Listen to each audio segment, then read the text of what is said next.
datang hari ini dengan rela hati, dengan rela hati untuk menerima agama Islam, insyaAllah.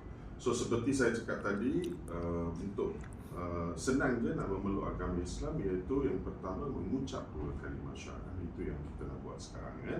So brother ready, ya? Bismillahirrahmanirrahim. Brother macam ni, brother. Ikut saja. Asyhadu Allah ilaha illallah wa asyhadu anna Muhammadan Rasulullah.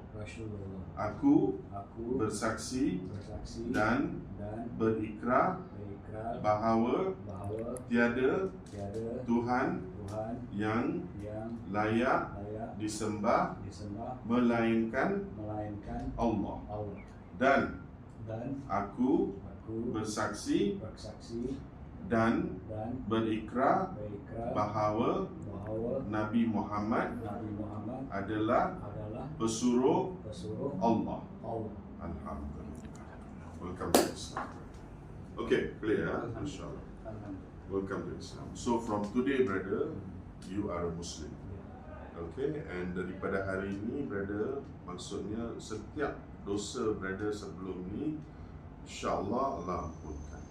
Ya, Allah terima brother, ya, sebagai seorang Islam, dan daripada hari ini perjalanan sebagai seorang Islam akan bermula. Okay, welcome again to Islam. Okay, brother. Alhamdulillah.